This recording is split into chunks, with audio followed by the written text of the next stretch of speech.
এই মুহূর্তে যে ব্রেকিং নিউজের দিকে নজর রাখবো, হাওড়ার বেলগাছিয়ায় আতঙ্ক, সেখানে বিক্ষোভ দেখাচ্ছেন স্থানীয় বাসিন্দারা। আমরা কথা বলবো আমাদের প্রতিনিধি পিঙ্কির সঙ্গে। পিঙ্কি, এই মুহূর্তের কি পরিস্থিতি?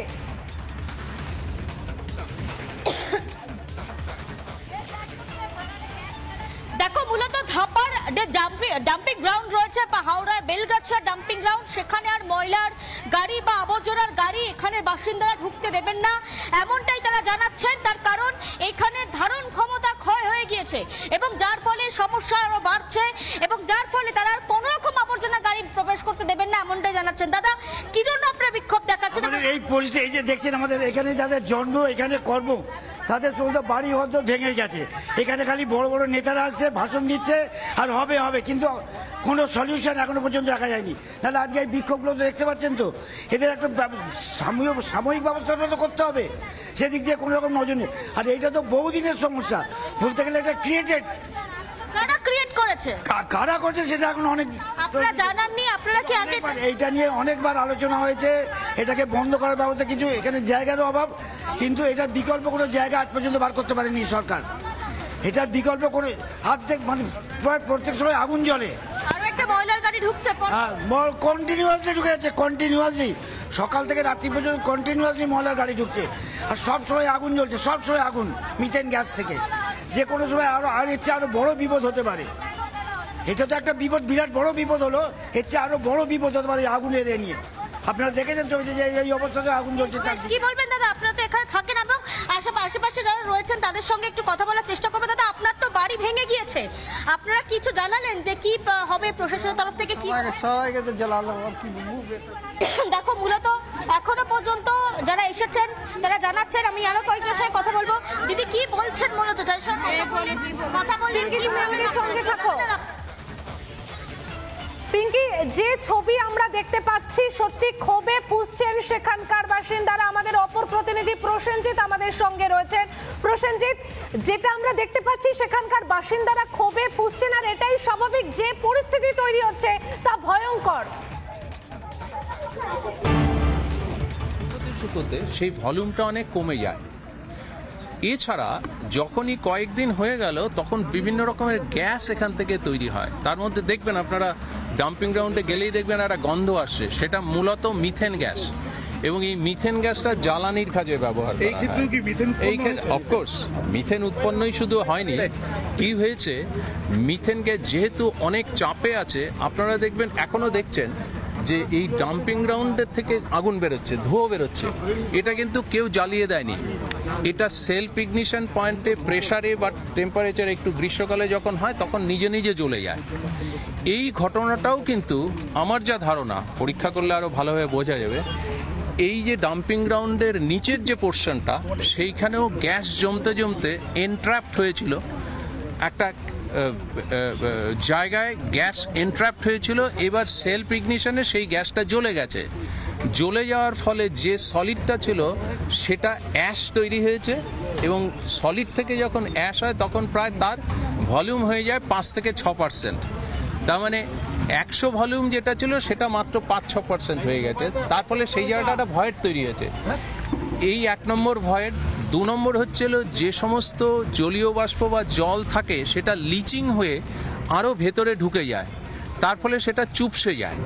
এই সমস্ত কিছু করে প্লাস আমি যে বলছিলাম আগে অনেক বেশি হাইট হয়ে গেছে, এই 3-4টের এফেক্টে ধস নামতে শুরু করে যে, এবং এটা কিন্তু আস্তে আস্তে হয়।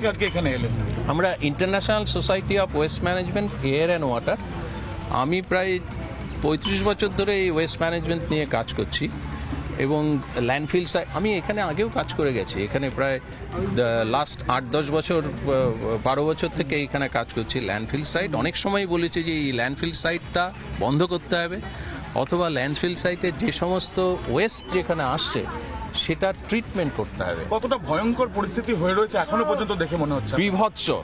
আমি এক কথায় যদি বলতে পারি তাহলে এটা বিভৎস, এবং এখন যা হয়েছে নেক্সট কয়েকদিনের জন্য আমাদের অপেক্ষা করতে হবে আরো বড় কোনো ঘটনা ঘটা। আপনারা কি মনে করছেন এটা আরো নিচের দিকে বসে যেতে পারে, বা মিথেন গ্যাস কি উৎপন্ন হয়েছে? হ্যাঁ, জ্বলছে, সেটা একদম শিওর। এখন তো দেখা যাচ্ছে মিথেন, এই যে জ্বলছে, যেটা ধোঁয়া বেরোচ্ছে, এটা জাস্ট মিথেন গ্যাস। কিন্তু সালফিউরাস অ্যাসিড থাকে, কিন্তু সেটা খুব নগণ্য, সামান্য পরিমাণ, এবং সেটা জ্বলে না। মিথেন গ্যাসটা জ্বলে, সালফিউরাসের জন্য গন্ধটা একটু বেশি হয়, উৎকট হয়, কিন্তু মিথেন গ্যাস জ্বললে গন্ধও বেরোবে প্লাস আগুন বেরোবে এবং ভলিউমটা কমে যাবে। এবং এইখানে আমার ধারণায় যেটা হয়েছে, পরীক্ষা করে আরও ভালোভাবে বোঝা যাবে, 1 নম্বর ল্যান্ডফিল সাইটের হাইট এত বেশি হয়েছে এবং নিচে কোনো স্ট্রাকচার নেই, কোনো ফাউন্ডেশন নেই, তার ফলে সয়েল বেয়ারিং ক্যাপাসিটি, যেটা মাটির যে ধারণ শক্তি, সেটার অনেক বাইরে চলে গেছে। তার ফলে যে কোনো সময় এই ফেলিয়ারটা হতে পারে। যেমন একটা বিল্ডিংয়ের নিচে যদি স্ট্রাকচারটা ঠিকভাবে না হয়, সেটা যেরকম ধসে পড়বে। বলছি বাঁচার উপায় অনেক বড় বাঁচার উপায়, এটা এত ছোট স্যার একটা বাঁচার বিষয় উপায় জানতেই হবে, তাহলে কি অনেক আগে থেকে উদ্যোগ নেওয়া উচিত ছিল এই জায়গাটাকে সিকিউর করার? ইনফ্যাক্ট দেখুন, আমাদের রুল একটা আছে, 2000-এর একটা সলিড ওয়েস্ট ম্যানেজমেন্ট রুল ছিল, সেটা আমরা রিভাইজ করেছি 2016-তে। সলিড ওয়েস্ট ম্যানেজমেন্ট রুল 2016, সেইখানে একদম স্পেসিফিক্যালি বলা আছে ওয়েস্ট সেগ্রিগেট করে বাড়ি থেকে কালেক্ট করতে হবে, নো ডাম্পইয়ার্ড। সমস্ত ডাম্পইয়ার্ড যেগুলো আছে ভারতবর্ষের অনেক জায়গাতে, ডাম্পইয়ার্ডগুলো এখন সরিয়ে নেওয়া হচ্ছে। তার জায়গায় কি হচ্ছে, এই যে সেপারেটেড ওয়েস্ট যেগুলো কালেক্টেড হচ্ছে সেগুলো সব রিসাইক্লিংয়ে যাবে, আর ওয়েট ওয়েস্ট যাবে হচ্ছে কম্পোস্ট বা বায়োগ্যাস প্ল্যান্ট। বায়োগ্যাস প্ল্যান্ট হলে আপনার যা ওয়েস্ট তৈরি হলো সেটা সারে পরিণত হবে, আর গ্যাসে পরিণত হবে। এই গ্যাসগুলো ইলেকট্রিসিটির জন্য উৎপাদন করা যায়, রান্নাঘরে আমরা ইউজ করতে পারি জ্বালানি হিসেবে। আর যে ড্রাই ওয়েস্ট হলো, আমরা সারা পৃথিবীতে ড্রাই ওয়েস্টকে এখন সম্পদ হিসেবে দেখছি। স্যার এখানে যে জায়গা হাওড়ার বেলগাছিয়ার ভাগাড়, সেখানে জলের পাইপ এতটাই পরিমাণে ফাটল শুধু নয়, এতটাই উঁচু হয়ে গিয়েছে যে রাস্তা থেকে যে গর্ত তৈরি হয়েছে, সেই গর্তর এই মুহূর্তে মাপটা অন্তত কম করে 8 ফুট বেশি। কারণ আমি যদি এখান থেকে হেঁটে যাই তাহলে দেখা যাচ্ছে মাটি তো নরম হয়েই গেছে, পাশাপাশি এখান থেকে ভিতরটায় নামলে দেখা যাচ্ছে প্রায় 8 ফুটের কাছাকাছি পৌঁছে গেছে, এবং একটা মানুষ দাঁড়ালেও এই যে পাইপটা রয়েছে সেটা ধরতে পারবে না, তার উপরের পোর্শনটা ধরতে পারবে না।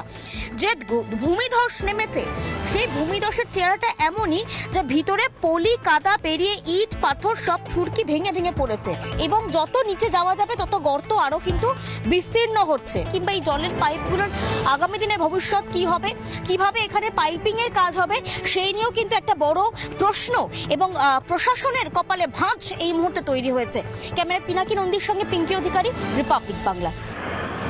নানা ধরনের কন্টেন্ট দেখার জন্য লাইক করুন, শেয়ার করুন আমাদের ফেসবুক পেজ, সাবস্ক্রাইব করুন আমাদের ইউটিউব চ্যানেল।